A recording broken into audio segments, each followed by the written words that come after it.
नमस्कार मित्रों, मैं प्रशांत सिंह आप सभी का अपने channel PK Singh pharma and spiritual video पर हार्दिक स्वागत करता हूं। टैबलेट टूलिंग की जो सीरीज़ है उसमें आज हम लोग बात करेंगे टाइप्स ऑफ स्टील और हार्डनेस ऑफ स्टील की।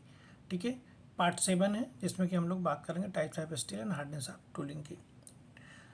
वीडियो स्टार्ट करने से पहले आपसे रिक्वेस्ट है, अगर ये वीडियो आपको पसंद है तो हमारे वीडियो को लाइक और चैनल को सब्सक्राइब जरूर कीजिए। चलिए वीडियो हम लोग स्टार्ट करते हैं। अब सबसे पहला जो स्टील है टाइप्स ऑफ स्टील में, वो है जनरल पर्पज स्टील, जिसको कि हम लोग बोलते हैं AISIS, American iron and steel institute S7। AISIS का फुल फॉर्म है। ये स्टील की खासियत क्या है? इसका सबसे पहली खासियत ये है कि ये शॉक रेजिस्टेंस होता है। इसमें बहुत ही अच्छा टफनेस और वियर रेजिस्टेंस होता है। इसमें 3.25% क्रोमियम होता है, जो कि इसको रेजिस्टेंस देता है ऑक्सीडेशन और कोरोजन। 3.25% क्रोमियम की वजह से ये ऑक्सीडेशन और कोरोजन से के अगेंस्ट में रेजिस्टेंस में ऑक्सीडेशन और कोरोजन नहीं होता है। अभी कहाँ मोस्टली कहाँ यूज़ होता है? जहाँ पे बहुत ज़्यादा कंप्रेशन फोर्स लगता है, कंप्रेशन लोड जहाँ पे ज़्यादा लगता है वहाँ पे ये शॉक रेजिस्टेंस पंचेस यूज़ होते हैं। और कहाँ यूज़ होते हैं? डीप कॉनकेव पंचेस में ये के मटेरियल। अगर डीप कॉनकेव पंचेज है, स्मॉल डायमीटर ऑफ टैबलेट और हाई स्पीड मशीन के लिए हमको पंचेस बनाना है तो हम लोग S7 यूज़ करते हैं।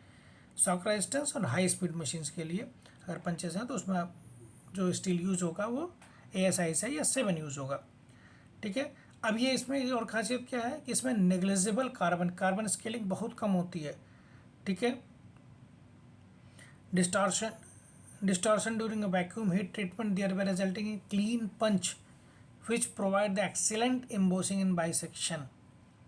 ठीक है, इस ये जो स्टील हम लोग यूज़ करते हैं तो जब हम लोग इसको वैक्यूम ट्रीटमेंट देते हैं तो इसके जो पंचेस होते हैं ना, इसमें बहुत ही क्लीन होता है, उनकी पोरोसिटी बहुत कम होती है, जिससे कि एक्सीलेंट टिप सरफेस या पंच सरफेस हमको प्रोवाइड कराते हैं। क्योंकि अगर हम वैक्यूम ट्रीटमेंट देंगे तो उसमें ऑक्सीडेशन होने के चांसेस बहुत कम होंगे। अगर ऑक्सीडेशन नहीं होगा, ठीक है, तो हमारा इम्प्योरिटी बहुत कम रहेगी।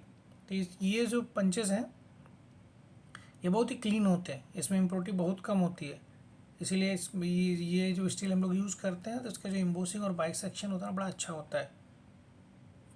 अगला जो स्टील है वो है जनरल पर्पज स्टील, जिसको कि हम लोग बोलते हैं ASISIO1 या OHNS ग्रेड। OHNS का फुल फॉर्म है oil harden non shrinkageable steel, shrinkage steel, या फिर AISIO1।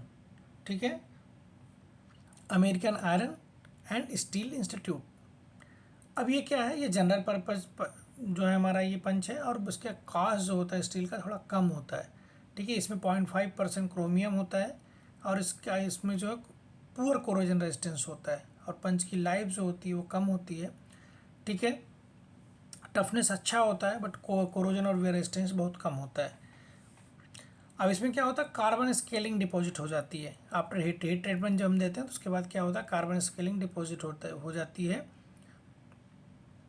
इसीलिए इसका जो पंच पॉलिशिंग है वो कंपलसरी होता है। आपको जब भी यूज़ करना तो आपको उसको डायमंड पेस्ट से पंच पॉलिश करनी है। तो हमने देखा S7 जो था उसमें रेजिस्टेंस अच्छा था, हाई स्पीड मशीन के लिए था।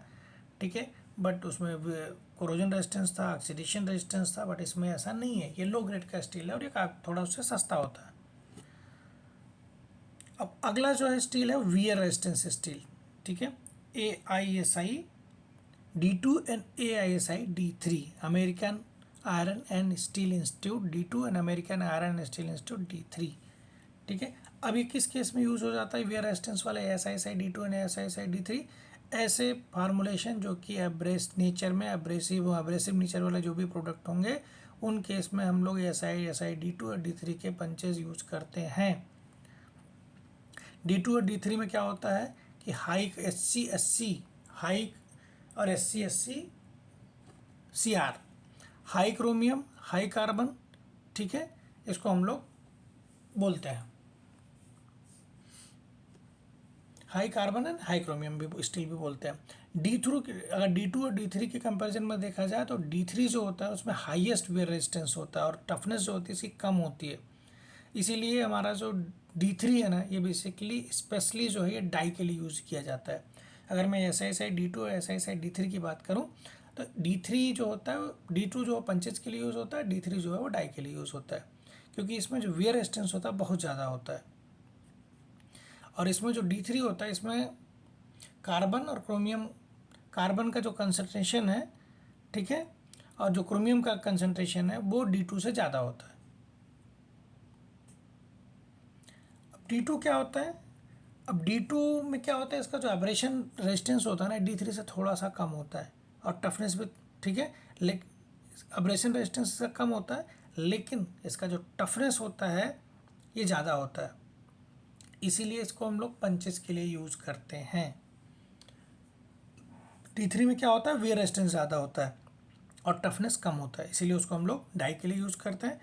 बट D2 की अगर हम लोग बात करें, इसका एब्रेशन रेजिस्टेंस जो होता है वो D3 से ज़्यादा होता है, ठीक है।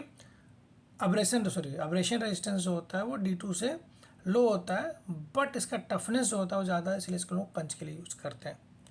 लेकिन जो हमारे डीप कॉनकेव पंचेज हैं उसके लिए हम लोग इसको यूज़ नहीं करते हैं। तो D2 हमारा पंच के लिए होता है, D3 हमारा डाई के लिए होता है।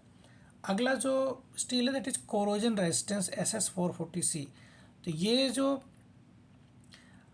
हमारे ऐसे फार्मूलेशन है, जैसे हर्बल फार्मूलेशन होती है, उसमें साल्ट का कंसंट्रेशन बहुत ज़्यादा होता है, तो उस केस में हम लोग SS440C का जो है स्टील यूज़ करते हैं टूलिंग मैन्युफैक्चरिंग में।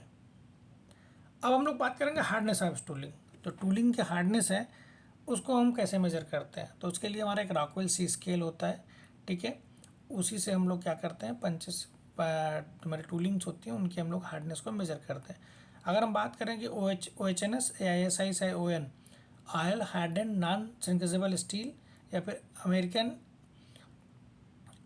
American iron and steel institute ON का जो हमारा हार्डनेस है वो कितना होगा, that is 58 to 59 RC Rockwell C scale. ASI D2 की अगर हम लोग बात करेंगे तो 59 to 60 RC होता है। ASI D3 की बात करें तो 61 से 62 RC होता है। S7 की हम लोग बात करें तो 61 से 62 RC होता है, और 440C की बात करें तो 56 to 58 RC होता है। ये इनका हार्डनेस होता है। ये टेबल में भी नीचे ऐसा दिया गया है, आप यहाँ से देख सकते हैं। इस वीडियो में हम लोगों ने बात किया कि डिफरेंट टाइप के स्टील जो हम लोग यूज़ करते हैं पंचेस के लिए, डाई के लिए, किस टाइप के मटेरियल हम किस टाइप के फार्मूलेशन में यूज़ करते हैं, और जो हमारी ये पंचेस हैं या फिर टूलिंग्स हैं उनका हार्डनेस कैसे मेजर करते हैं और किस यूनिट में मेजर करते हैं और इनका हार्डनेस कितना होता है। तो उम्मीद करता हूँ ये वीडियो आपको पसंद आया होगा। ये वीडियो अगर आपको पसंद आया तो हमारे वीडियो को लाइक और चैनल को सब्सक्राइब ज़रूर कीजिए।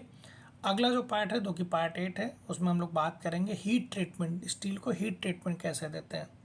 Thank you very much.